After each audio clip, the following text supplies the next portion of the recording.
Ghostbusters, what do you want? You're listening to Binnall of America Audio. You have been a participant in the biggest interdimensional cross-rip since the Tunguska blast of 1909. Felt great.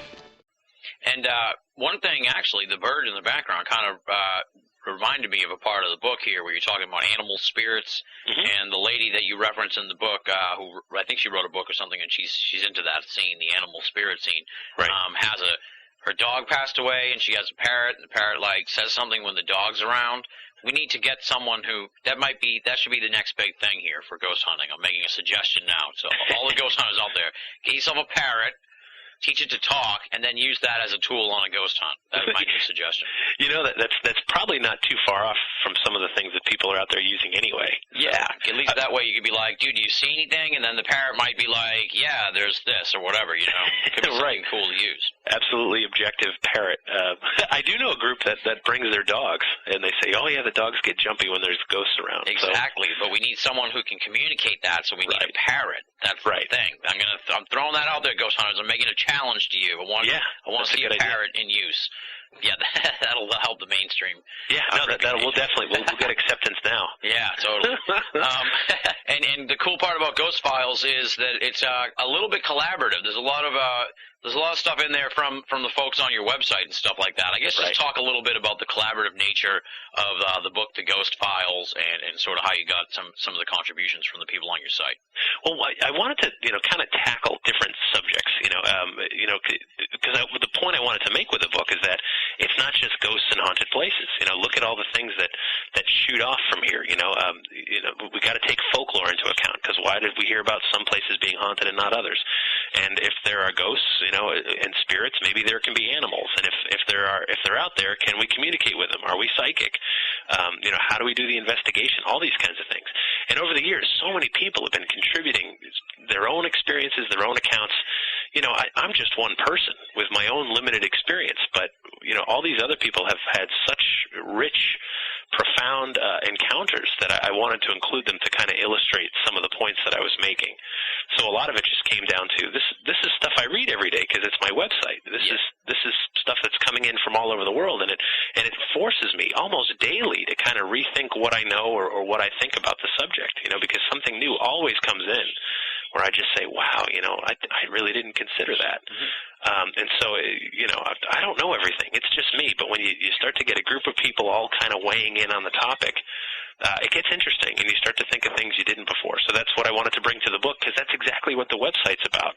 It's about saying, hey, the skeptics may be right, and the religious guy may be right. We may all be doomed to hell, and the scientific guy that's saying, no, there are ghosts, and it's a fluctuation in the electromagnetic field, he may be right. Somewhere in the middle is probably what's really correct, but we're not going to get there unless we explore all this stuff. Absolutely. And just to sort of wrap up the Ghost Files discussion, where can folks get? I have more stuff to talk to you about. I have a couple big picture ghost stuff I want to deal with. But where can folks get Ghost Files? I've seen it. It's got great distribution. Most of your books do. I see them at Barnes & Noble all the time. But where can folks find Ghost Files? Where can they pick it up? You can get it through Amazon, through your favorite online retailers. Barnes & Noble, as you said, they've always been really good to me. Borders, or your favorite local bookstore. Nice. There you go. Ghost Files from New Page Books. Definitely check it out. Fun book. Great read. And now I want to get into a couple of the big picture issues here in the world of ghost hunting. And we kind of touched on the first one, and that is the explosion of ghost hunting in popularity. It's insane. As someone from the outside looking in, it's been fascinating to see this explosion in popularity. For starters, I guess, just talk a little bit about your perspective on this explosion of ghost hunting popularity, especially from someone who's been in the field for a long time. You were here before all these Johnny-come-latelys.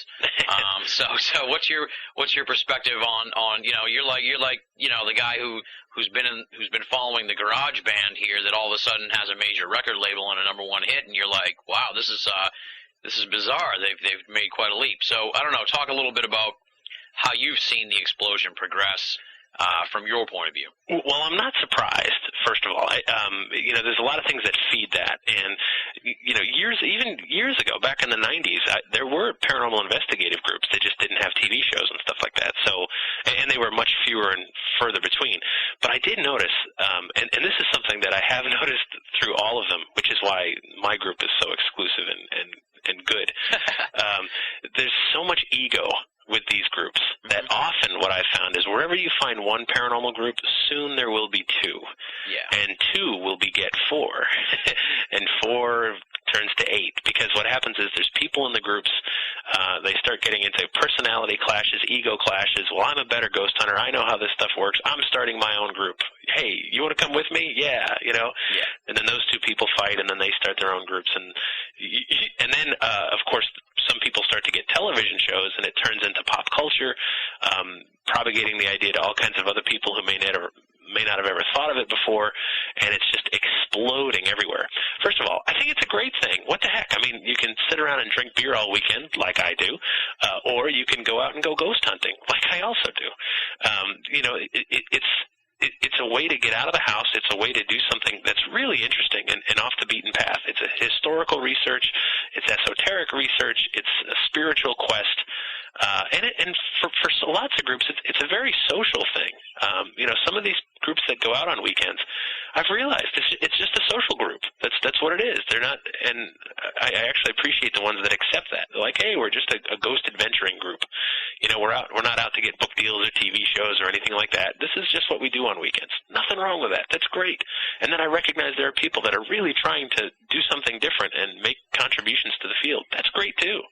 And then there's the guys with TV shows, it's good to know someone's making money off this. Why not? There's something for everybody. And if that and all that contributes to the ultimate discussion, which is good, the more we can discuss it on podcasts and websites and television shows, the less weird it becomes. And actually, maybe somewhere in our lifetime, possibly, if it continues to get so popular, maybe we'll get some real funding to do some serious research instead of just people running around on weekends in cemeteries. Yeah, like you said, there's pros and cons to the whole thing. Obviously, the pro being that like the old expression goes, a high tide lifts all boats. I guess you could say it's good for everybody in a sense where the popularity grows. There's also sort of that downside that I've heard from a lot of people. Just things become a fad, and now you get a lot of amateurs in there, and they're kind of sullying the field. And a lot of them don't. And we had Brad Steiger on the show, and he sort of expressed this point of view, and I'm in total agreement with him. And when I heard it, I was like, finally, someone crystallized the point of view I have. Is that, they don't know the history of the field. And, even from your book, you well pointed out that when you first got into it, then you started reading, every book you could. And you met these folks and stuff like that. You did the legwork. And I don't like to use the expression paid your dues, but you did. And a lot of people sort of are jumping into this without doing that. They see ghost hunters, they go out and get an EMF reader, and now they're, the Podunk Ghost Patrol. That's right. So, I've been out with that group. They're very professional, I'll have you know. Yeah, the PGP. They're, right. Yes, I've heard quite a bit about them. But I would talk a little bit about, I guess, the downside of the popularity in the sense that, there are some downsides to this. Yeah, there is. You're right. There are people that picked up an EMF meter last weekend, and this weekend they're trying to get a TV show, and they're trying to get book deals and all this other stuff, and be just another ghost hunter. Well, the world doesn't need just another ghost hunter. If you've got new ideas, bring them, but you're not going to get new ideas until you've looked at all the old ones. And until you realize that some of the stuff you're rehashing, you're just rehashing from Brad Steiger, really, or Hans Holzer, or guys that did this, 40 years ago. Absolutely. Brad's a gem. Brad is really a treasure, and he knows his stuff. Yeah, that is one of the problems is that I have no problem with paranormal adventuring groups, people that do this socially or just for fun or whatever. But you're right. Once they start to get media attention, and they will, because around October, every local paper is going to be looking to talk to somebody. Yeah. And it's probably why I end up doing so much media in October, because I know if I don't do it, someone way less qualified will, who hasn't, been asked all the same questions 100 times and finally has good answers for each of them, Yeah. Someone who's going to just go, well, I don't know, the EMF meter goes off and there's a ghost. No, that's not necessarily true. We don't know that at all, Yeah. Stop it. You're right. It makes us, the problem is that, the few can make us all look foolish. And it's always been that way. It always will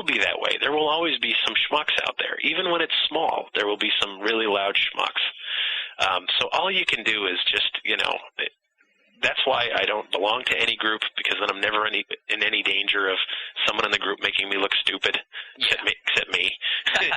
I leave that to myself. I do my thing, and I collaborate with as many people as possible when it makes sense, because I really think that lots of people have contributions to make. And when you start to see someone that's really making everybody look foolish, all you can do is ignore them, just hope that the cream will rise to the top, and everything else will just kind of get buried. Yeah.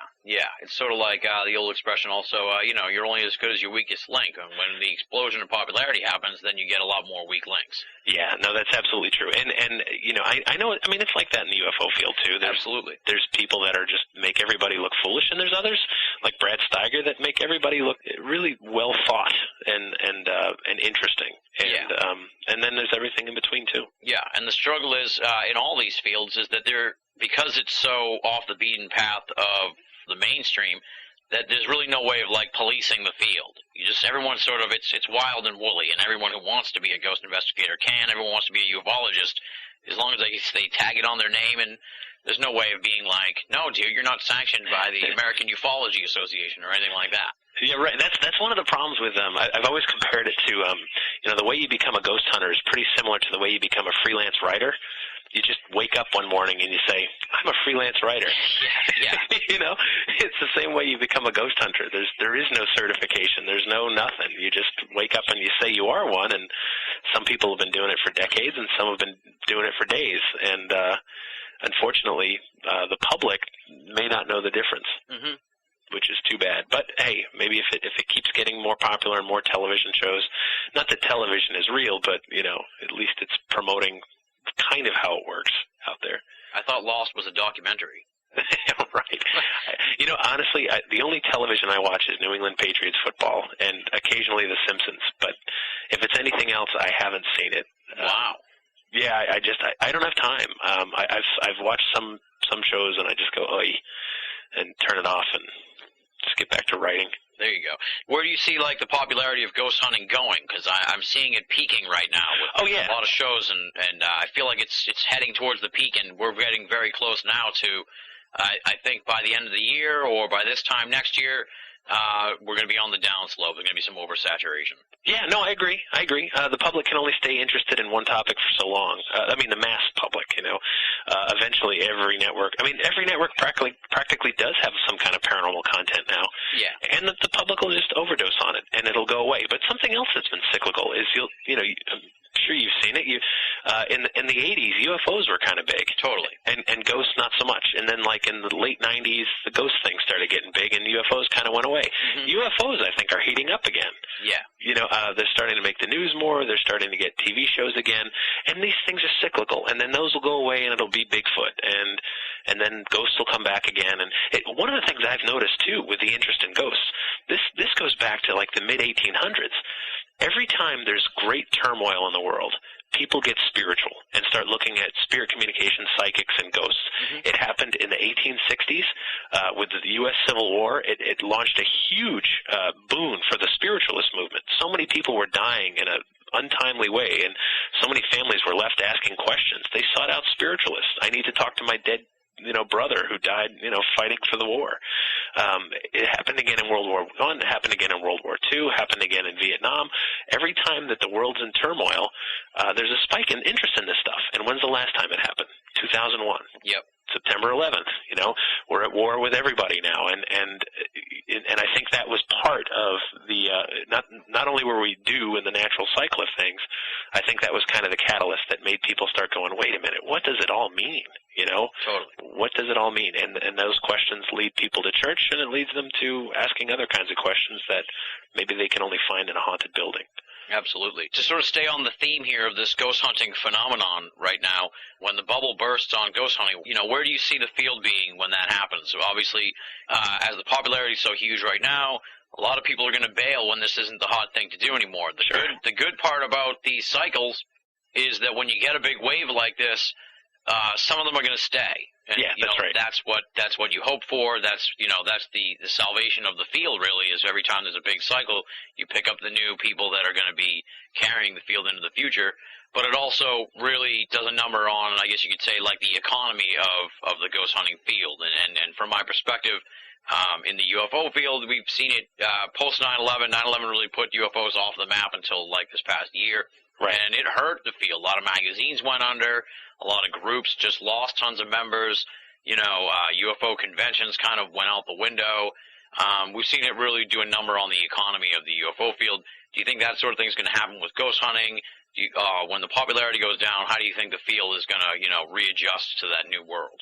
Well, the good news is it never goes away, right? Interest in UFOs never extinguished. It just got down to the hardcore, and there's some beauty in that too. So on the one hand, I'm looking forward to it, like because then it'll just be the hardcore, like it was before, like it was when I started. It'll just and it'll come back again. So that's the good news. One of the things I've also noticed, and this, 5 years ago, you could only be interested in ghosts. If you brought up anything else, you were a fruitcake. If you said, well, we cover ghosts and Bigfoot, they'd be like, you're nuts. Or ghosts and UFOs. Today, I'm seeing a lot of paranormal groups starting to diversify. We don't just cover ghosts. We cover UFOs and Bigfoot and everything else. And part of me wonders, like, do you sense the end coming and you're diversifying your portfolio now? So that when it does turn to UFOs, you can say, well, we've been doing that for years. Yeah. Maybe, and I think some of them are. And you could argue the right or wrong of it. I mean, whatever. Sometimes, there are multiple weird phenomena going on. We know that in Massachusetts, right? We've got the Bridgewater Triangle. Absolutely, yeah. There's nothing in there that's missing. You got Bigfoot and ghosts and UFOs and cryptids and, Chris Balzano's in there too. He's definitely, paranormal. So, it's all in there, and why not? Why not study it all? Yeah. The neat thing for me, because I do like infighting, the neat thing for me about the ghost hunting field is much like Bigfoot, flesh and blood versus paranormal feud and Bigfoot debate. There's kind of that sort of debate, I guess you could say, in ghost hunting, spiritualism versus science. Which way is the proper way to hunt for ghosts or study for ghosts? I guess just talk a little bit about that overarching debate that goes on in the ghost hunting field. Yeah, well, I mean, spiritualism versus science, first of all, no one out there is using purely one or the other. No one. No one on TV, no group. I mean, as I mentioned earlier, when you break out your EMF meter and think you're being a scientist, you're not. You're channeling is what you're doing. You're trying to. You may not even realize it. And again, that's one of the things that's so interesting to me. I've seen some groups are out there saying, we don't use psychics, we don't use any of that stuff, no dowsing rods. Others say, yeah, that's all we use. I know a group of witches that go out there and they use witchcraft for ghost hunting, very esoteric means. I even know of 3 groups now, 3 of them, that are evangelical Christians using ghost hunting as a way to get people into the flock. Someone calls them and says, we have a ghost, and they come in with their Bibles and they try to get them to church and all this other stuff. And I'm like, I don't agree with that at all, but at the same time, it's just I'm just reporting what's out there. Yeah. God, it's all over the place. I don't know what the right answer is. The right answer is probably somewhere in the middle, and unfortunately, the middle doesn't exist. There is no balance. The middle is probably like alchemy. The blending of science and belief. That no two people could ever agree on.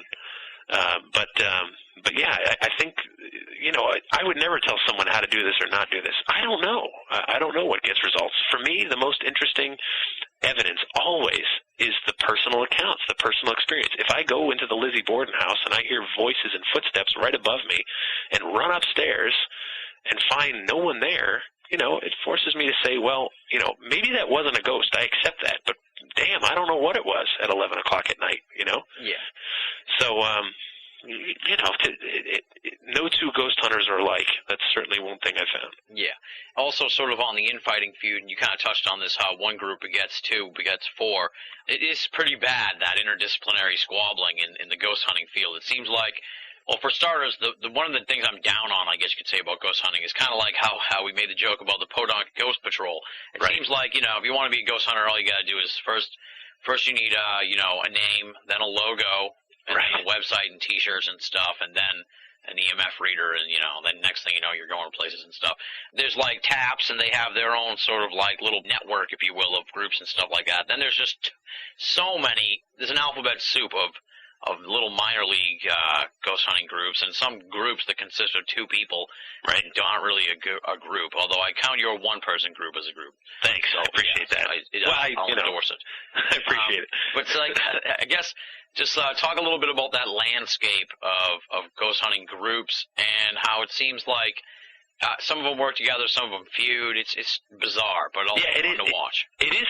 You're right. It's fun for me to watch. Where I think Lloyd Auerbach, he's a parapsychologist in California, he was telling me recently that he's been talking to some groups in the Seattle, Tacoma, Washington area, and this is just a case study for you. They counted 42 paranormal investigative teams in and around Seattle, Tacoma. Wow. 42! Holy moly! Yeah. And so what happens is some of them get into, like, turf wars, like, well, you can't go investigate that restaurant, that's our place. I don't know, if it were me and you're really interested in research, you'd say, hey, I just investigated that restaurant. Can you go in now and see what you find? Yeah. And then when you're done, let's send in another group, and then let's all talk, separately and together. You're right. One of the problems is the ghost hunting groups, I would argue, tell me if you agree or disagree, because I don't know the UFO people as much, but would you guess there's a lot more people out there doing amateur ghost research than UFO? Right now, absolutely. Yeah, and that's my thought too. But we're not nearly as organized as the UFO people. We don't have MUFON. We don't have a ghost equivalent. Yeah. Where people, have some form of, centralized repository that most people can pretty much agree on. Yeah, I think the TAPS family thing is sort of I feel like they're kind of trying to form their own sort of MUFON of ghosts. Right. But I don't know if that's going to be successful or not. But the problem with that is that you still have one kingpin group, and the kingpin group is the group with the TV show. Yeah. Whereas MUFON doesn't strike. I think for it to really work, it would have to be led by someone like the Rhine Institute or the Parapsychology Foundation, something that's just like this neutral, academic, centralized group that no one can argue about. Ghost hunters all over the world can argue with each other about turf and all that other stuff, but you kind of can't argue with what the Rhine Institute has done. That used to be attached to Duke University and all their studies into this. If they were to centralize it, you're either on board with academia or you're not. And I think that for there truly to be a good network, that's where it would have to start. The TAPS guys, I think that network started more out of necessity. They're so popular. They've got the television shows. They're getting hundreds and hundreds of emails a week asking for people to come look at their haunted house that they just, the only way to do it was to set up a network. And the other sort of big picture area I want to talk about with you is something that you definitely have a ton of perspective on, and that's sort of the online world of paranormal studies. And as we've talked about already, ghostvillage.com is insanely popular. Mm-hmm. And like you pointed out, it started out as just 6 pages, which is kind of there's a little bit how Binnall of America started. Now we've gotten just the ball starts rolling. Talk a little bit, I guess, for starters, about the evolution of ghostvillage.com from just 6 pages to what it is now. Yeah, well, it's like I said back in '99, I said, hey, tell us about your own ghost experiences. And, back then we'd get like 8-10 hits a day, and maybe every 4 or 5 weeks someone would send in an experience, and I would publish it. Mm-hmm. And then the more that I published, the more they started coming in, and I started to realize that people were reading these stories and realizing, first of all, that they're not alone. There are lots of other people out there having similar experiences, and that there's something cathartic about sharing them, about getting it off your chest, saying, finally, here's a place where I can share this, where I won't be called crazy or laughed at.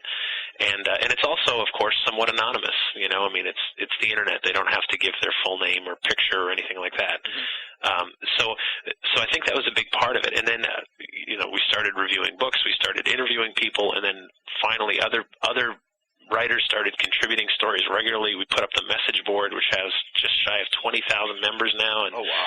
Yeah, so it's just, it went from, 6 hits a day to, in the neighborhood of 200,000 hits a day. And we've got, I think Google has something like 57,000 pages indexed on the site. So, and I will take all the credit for starting it, but boy, there's just hundreds and hundreds of people that contribute now that keep it going, because I couldn't do this alone under any stretch of the imagination. Yeah. How difficult is it to keep up with the sort of like the fast pace of change online? Like I've seen, I checked out ghostvillage.com. It's massive. I mean, it's vast, and just to explore it would take a while. But I definitely recommend that everybody does, because it's just an outstanding ghost site.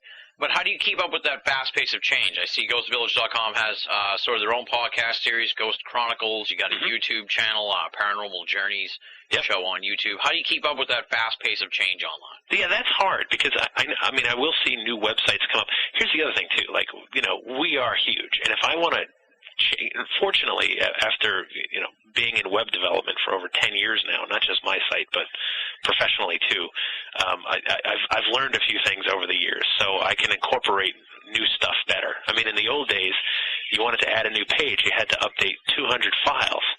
Wow, yeah. It's one of it is just smarter design. That's certainly helped a bit. But yeah, new technology isn't necessarily great. You know what I mean? You want to see what's going to work. YouTube has got a massive audience.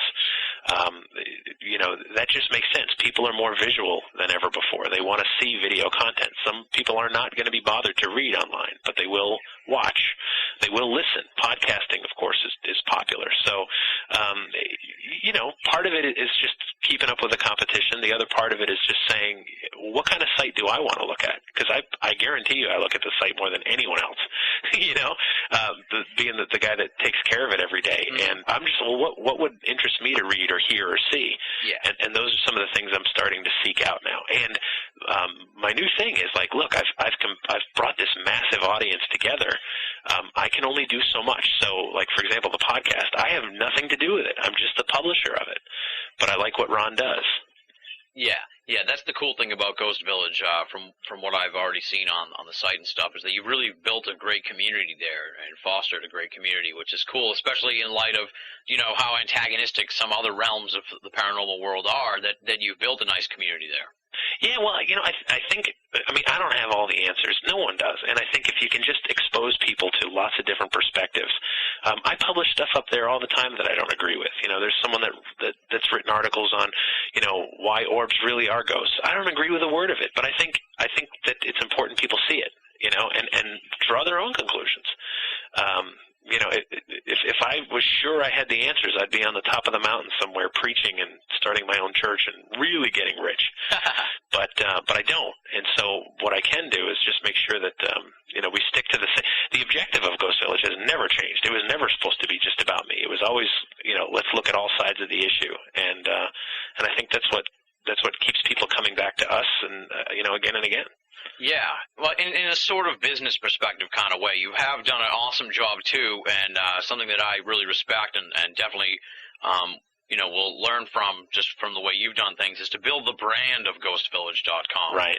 I guess just talk a little bit about that, sort of building the brand and the stresses that go along with that, because I've experienced that with Binnall of America, where it's just this stress is involved with building a brand that other people really wouldn't understand.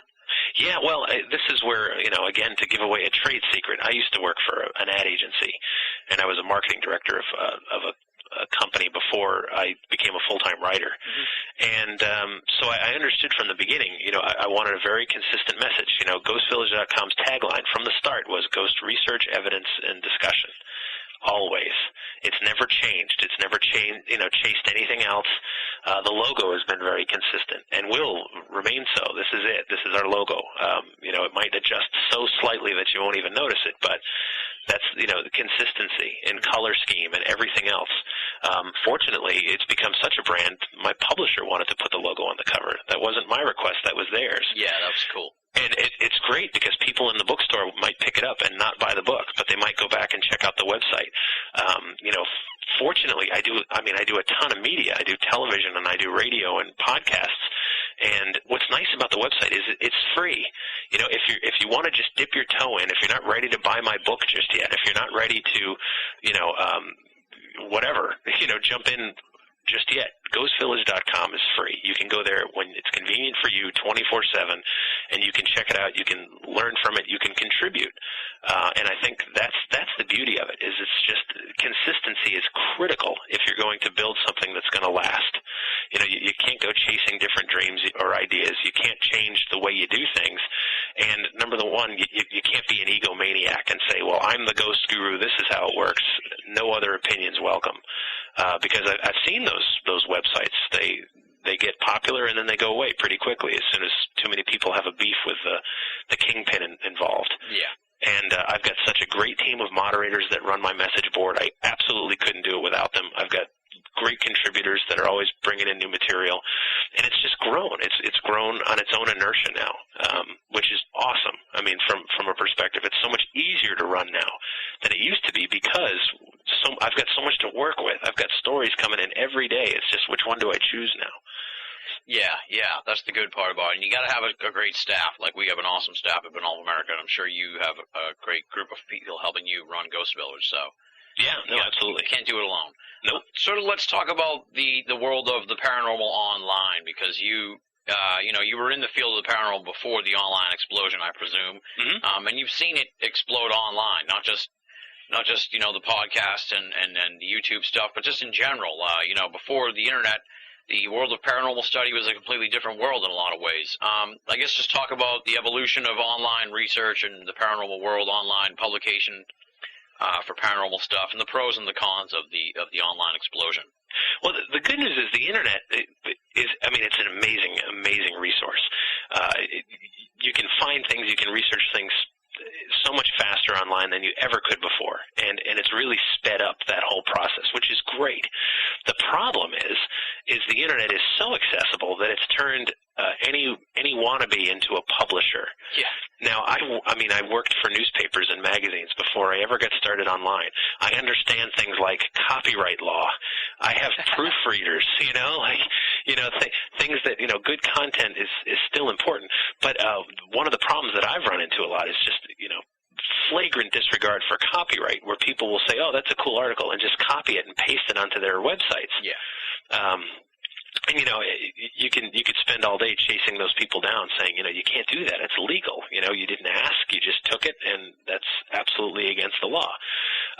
So that's one of the things you run into, is people absolutely lifting your content and taking it elsewhere. It's an uphill battle, and sadly, it's a losing battle. All you can try to do is just educate people a bit that, the wonderful thing is, yes, you can be a web publisher. You can get a website going for what, like $20 a year now? You can have some space and a name and everything, if you want to do it on the cheap. But you still have a responsibility. If you're going to be good, if you're going to get bigger and have people want to come back, you have to offer something that no one else offers, and that's original content presented in a good way.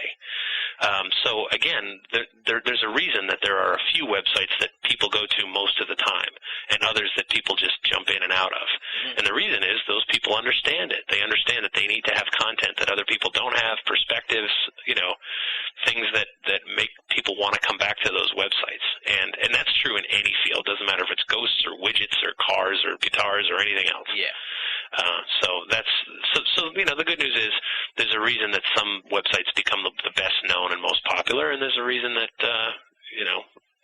lots of lawsuits go around. Exactly, yeah. And another downside, I guess you could say, to the online esoteric world is just the proliferation of hoaxes and that kind of thing. It does slow. It sort of adds a lot of gum to the works, if you will. Just in general, that's one of the bad parts about it. Absolutely, and I know how to use Photoshop as well as just about anybody.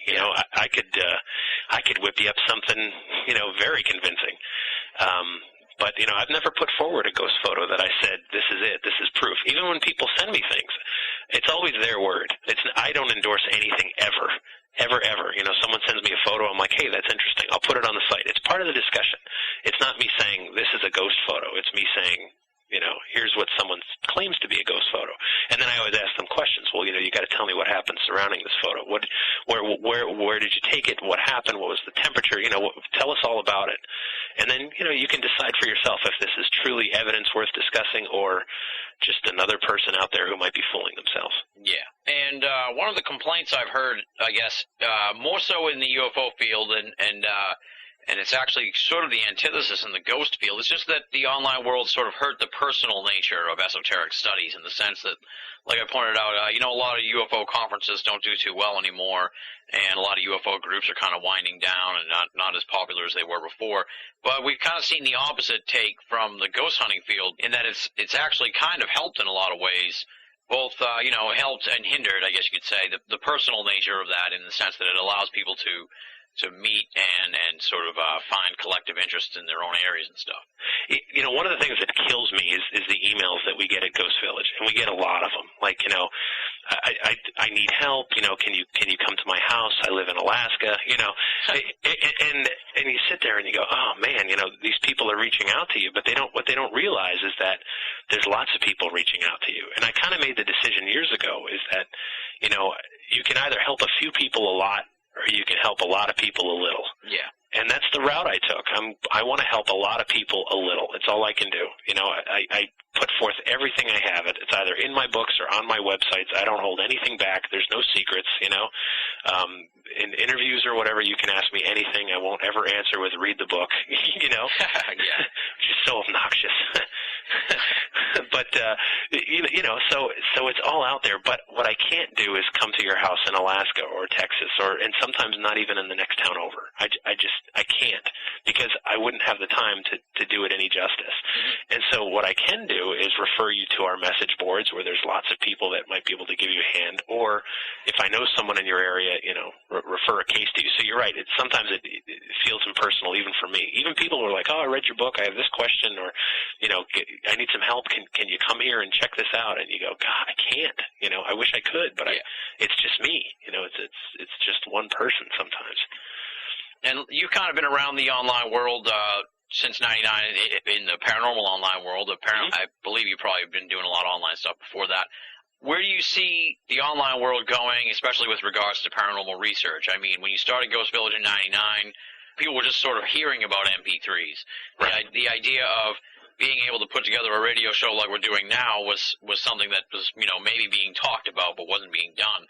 And, YouTube just came out of nowhere, like during the aughts here, sometime after 2001 or so, and that just exploded. Where do you see the online world going, especially with regards to paranormal stuff? Yeah, I think what you're going to see is you're going to see a lot more interactive video and audios coming up because that's getting easier to do and more accessible, like you said, like with YouTube and stuff like that. Yeah. The Paranormal Journey Show is a show I started filming for my local cable access. That's where it gets seen by almost 7 people. But then I put it on YouTube and on Ghost Village, and it gets seen by thousands. Mm-hmm. And so it's pretty cool. We use good TV studios to put the stuff together, and then I just got to get better at getting the digital files up to YouTube. So I think what you're going to see is more of that stuff. You're going to see streaming investigations like, hey, this weekend we're here in Alaska, and we're going to be going on an investigation, and we're going to set up webcams, and you can type us questions, and you can partake in these things. Because one of the things that's happened is, first of all, I mean, I don't know how other people feel, but TV really is horrible. There's so much junk on. Yeah. And with the writer's strike, that's only making it worse. The networks, I read an article last spring that said in a 1-year period, the 4 major television networks lost 1 million viewers. Oh, wow. And they're all scratching their heads going, well, what happened? Did they go to the specialized cable channels, or did they start reading again or whatever? The reality is everything is eating away at network television. Some people are spending a lot more time on the internet where 10 years ago they would have just been plopped down in front of the television. Yeah. They're becoming their own program directors on the internet. And so if you're going to stay innovative, you're going to have to offer content that they want to see. And I think that's something that I would love to start hosting on Ghost Village one day. I'd love to see, groups that can take very limited equipment that's easily accessible and stream it as they're doing an investigation somewhere for the whole world to see. Yeah. I think that's probably what's next. Mm-hmm. And then I guess the other big picture, sort of final big picture question would be really, the EVP thing kind of came along in the last, let's say, in the last 7 years or so. I mean, that's a rough estimate. And you'd kind of think that would be a good tide turner for the skeptics, not the zealous skeptics, but, the open-minded skeptics. But that's kind of also, the bloom is kind of off the EVP rose now because everyone's doing it. What do you think? Will anything be good enough, I guess, for the skeptics, short of them dying, so they can see for themselves what happens? Will anything be good enough? Do you think that? Where do you see ghost hunting going as far as evidence collection, that sort of thing? Because EVP, all of a sudden it was like, wow, this EVP thing's great, and now everybody's doing it. Where do you see the next thing going as far as tangible evidence goes? Yeah, I'm not sure. EVP, well, of course, it started in the 1950s, but you're right, it did get a lot more popular just in the last, half decade or so. It just exploded, and you're right. For some people, no evidence is going to be enough. And that's one of the things you run into where you're like, you start to say, like, well, wait a minute. At what point are you just operating under a belief system and cease being a true skeptic? Yeah. Or you just say, like, I don't believe in this, therefore anything you show me can't be real. One of the examples I like to use is what about those pieces of paper in your pocket? Why on earth is the 20 worth more than the 1? Yeah. I mean, they're the same size, the same color, roughly the same design, same weight. Washington was the first president. Andrew Jackson was actually impeached. Why is he worth more than Washington? And the reason is because it's a faith. It's a belief system. We collectively agree the 20 is worth a pizza and a six-pack, and the 1 won't even get you a cup of coffee. And that's one of the things we collectively agree on. The problem is that when it comes to belief, we can't collectively agree on anything. So no matter what you put forward, I don't think it'll ever convince some skeptics because they're simply operating under a belief system. As far as like the next evidence goes, you're seeing a lot more investigators with better and better video equipment. Infrared. Some of them are really ponying up the thousands of dollars it takes to get a thermal imaging camera and stuff like that.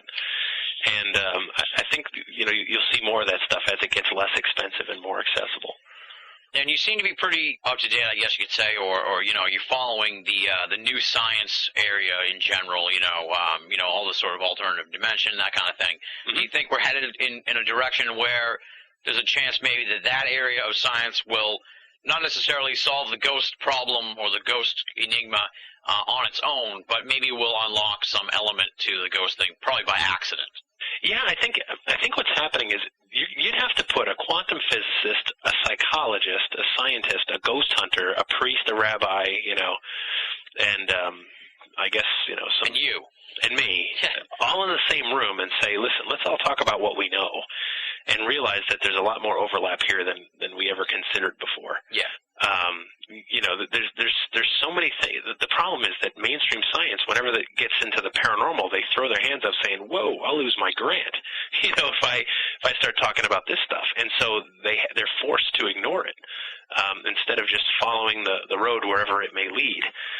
Same with psychologists. My sister's a psychologist. She's a doctor, PhD. And I've asked her, I said, forget for a minute if ghosts are real or not real. They're perceived as real by millions of people the world over. As someone who studies the human animal, wouldn't you want to know more about that? And she looked at me and she's like, man, if we start talking about ghosts, it'll set us back 100 years. We'll be head shrinkers again, and the same stigmas we dealt with back when Freud was around. Yeah. Whereas now we actually made some headways, becoming like a legitimate science. And I said, hey, you're absolutely right. It's a very practical answer. And she's like, yeah, and you're right. People perceive these things as real, and we should be asking questions about that. What is your ghost? Maybe even if you have to put it in quotes. And but so those are some of the issues we're dealing with, is that it is still weird, and psychology doesn't want to touch it. Science can't touch it, and so it's left to the masses like us. Yeah. So what's coming up on the horizon for you? Let me run down your dates that are coming up here. You got some speaking engagements. Volcano, California. You're going to be there for Ghost Rush 2008, March 28th to the 30th. Cape Cod Community College, you're going to be speaking there in West Barnstable, Mass. on May 30th. You'll be at the Mass Monster Mash. I'll be there too, so I'll see you there. Great. In October in Watertown, Mass. What other stuff do you have coming up on the horizon? New books, any speaking engagements that I didn't hit on, any media appearances you want to mention, anything like that? Let's hear it. Yeah, no, I've got I'm booking up throughout the year for more lectures and things like that, which is always fun to do. You can always go to ghostvillage.com to check out what the latest is. And I've got 2 books coming out this year: Weird Massachusetts, which you mentioned earlier, and I do apologize about the photo shoot, but I thought really you'd be perfect for it. And the second book is my first book for children. Actually, it's called Who's Haunting the White House, and it's a nonfiction book for children. We're using ghosts as kind of an innovative way to teach history. So I'm excited about that. That'll be out in September. Awesome. That sounds cool. And with the explosion here in paranormal TV, we haven't seen you. You've done TV appearances and everything, but no spin-off Ghost Village TV show on the horizon or anything like that yet. You know, it's funny. I've in the last 5 months, I've spoken with almost like a different production company per month. Wow. And they're certainly hot on it, but that doesn't mean anything. Don't be impressed. Really, I mean, it means nothing more than I took time out of my day on the phone. But certainly they're still interested in producing new shows, and they're looking to talk to different people who do this stuff. And I don't know if I'm right for television or not. I guess who knows? You never know. But at the end of the day, I just want to keep doing what I love, and that's writing and researching and talking about this subject. And if that leads to TV, that's fine. And if it doesn't, that's probably even better. Nice. Well, Jeff, I want to thank you for coming on the show. It's been great talking to you. You have a great insight into the ghost field. Like I said, you're a superstar in the field, so your point of view has a lot more weight than the head of the Podunk Ghost Patrol. So I was glad I could have you here on the show as I delve into the ghost world here on Binnall of America Audio. Yeah, really open-minded point of view. I like the way you look at all the different things, and you're willing to say, this guy might be wrong. We may not know. I like that. I don't like people who come on and say they know for sure, which is always a disappointment to have someone on who has all the answers, because then there's not much left to talk about. And it was really great to have you on the show. I had a chance to meet you at the Mass Monster Mash. Very cool guy, easygoing, not an egomaniac like some of the other people in the paranormal field. So that's always a plus. Yeah, like I said, I can't thank you enough for coming on the show. The book is The Ghost Files. It's from New Page Books. You can find that all over the place. And the other books, of course, are Ghosts of War, Our Haunted Lives, The Nightmare Encyclopedia, Encyclopedia of Haunted Places, Communicating with the Dead, The World's Most Haunted Places, Weird Massachusetts coming up, and, of course, coming up is the Who's Haunting the White House book, so I look forward to those books. You're a pillar of the ghost community. You've been here before the ghost fad started. You're not a Johnny-come-lately. You're a serious researcher, and you put your time into the field, so we need more people like you. Thanks for coming on the show. Thanks, Tim. I appreciate it. That does it for this week's edition of BOA Audio Season 3. Big, super huge thanks to Jeff Belanger for coming on the show and giving us so much time and insight into the ghost genre. You can find out more on Jeff at his immensely popular website, www.ghostvillage.com. Check it out. Moving right along now, it's time for BOA Audio listener feedback. This week's letter comes from Southern Ontario, Canada, and the author is a man by the name of Randy. Here's what Randy has to say. Hi, Tim. This message originates from Southern Ontario, Canada. We, my girlfriend and I, really enjoy your show, the many interesting interviews, and especially the fact that they are so easy to access online as MP3s. I have a 90-minute commute twice a week, and I play them as an alternative to broadcast radio. A 2-hour interview generally leaves me hanging, however, wishing perhaps the drive was longer. If you ask me for a favorite show, I'd be hard-pressed to do so, but the one with Grant Cameron stands out as totally interesting, as well as stimulating and revealing. I look forward to future shows with great anticipation, Tim, and I want to once more thank you and your hardworking staff for the contribution you are making to a better understanding of the complex subject of esoterica in general, and, in particular, common elements as they relate to ufology and paranormal research. I like your style and the way you get some of the guests to, quote, lighten up a bit without drawing away from the serious content of the topics. Signed, Randy, in Southern Ontario, Canada. Thank you very much for the feedback, Randy. I appreciate it. I hope you are digging the MP3s and they're working out well for you. I really appreciate that you mentioned the way we try to get the guests to, quote, lighten up a bit. That's definitely something that we enjoy doing here on the show. One of the positives, I think, of having pre-taped program as opposed to some sort of live situation is that the guests really seem to cut loose a little more than maybe you'd expect them to on a live radio broadcast. It becomes more personal. It's really more of a conversation between me and the guest and less of a show. Also, I'm glad you enjoyed the Grant Cameron interview. Stick around. I'm sure Grant's going to be coming back on the show in the not-too-distant future. I actually had a chance to talk to him briefly when we taped the Steve Bassett interview, because Steve was doing the interview from Grant's room at the International UFO Congress. And when I called out there, Steve hadn't shown up yet into the room, but Grant was. So we chit-chatted for a little bit, and we're talking about doing a future interview on BOA Audio sometime before the close of Season 3. So once again, big thanks to Randy in Southern Ontario, Canada, for writing in. I love the international listeners, you know that, and I count Canada as international listeners. So all you great Canadian listeners, send me an email and you'll get in here on BOA Audio listener feedback. What if you are from Canada? What if you're from somewhere else in the world? What if you're even from America and you want to be a part of BOA Audio listener feedback? How do you do it? There's two ways. Either A, simply write to boaaudio@hotmail.com, or go to binnallofamerica.com, click the contact button, and fire off an email to me. No matter how you get the correspondence in my hands, it will be put into the inbox for future BOA Audio listener feedback segments. Up next, what do you think it is, my friends? Of course, it's the thanks portion of the show. I want to give huge thanks and a big shout out to the outstanding BOA staff: Leslie, Chiron, R. Lee, Joe V, Tina Senna, and Rochelle Hawks. Week in, week out, top-notch reading material at binnallofamerica.com via the great BOA staff of writers. If you're only listening to BOA Audio and you're not reading the columns at binnallofamerica.com, you're only getting half the story. Read their stuff at BOA, check out their respective websites, and get to know the BOA staff. It's only a matter of time before BOA Audio After Hours makes its grand debut, and you're going to be hearing from this crew, and I'm really excited to bring their voices to the BOA Audio listening audience. As you've heard, we've got crazy stuff going on. We got the spin-off show After Hours in the works. You heard an hour-and-a-half long interview last week direct from Ireland, a 2-hour interview a few weeks ago from South Africa. Next week we're going all the way to France. You're going to be hearing about that in the preview in a little bit.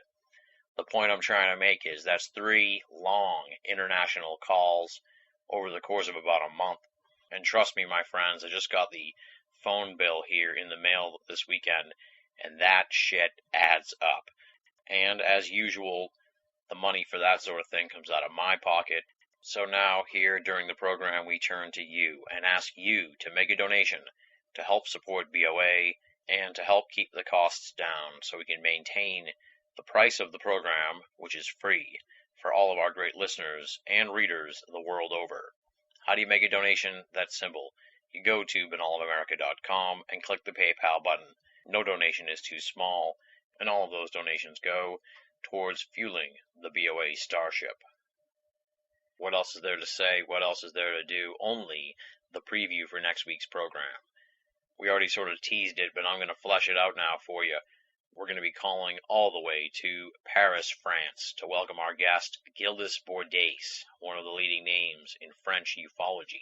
We'll be talking about its history and evolution, official government-sponsored French UFO studies through the years, the Cometa Report, media coverage of UFOs in France, the attitude of the everyday French public with regards to UFOs, the recent release of French UFO files from March of 2007, the state of French ufology today, and, of course, tons and tons more. Trust me, this one's going to be a fun episode. It's fascinating. You're going to learn a lot more about the global UFO phenomenon, a lot of strange differences about ufology in France that I didn't know about till I talked to Gildas. It was an eye-opening conversation for me, and hopefully it'll be an enlightening interview for you. That's Gildas Bordes talking about French ufology next week on BOA Audio Season 3. And on that note, we close it out for another week. Thank you so much for listening, my friends. Until next time, this is Tim Binnall, wishing you a stress-free week and signing off.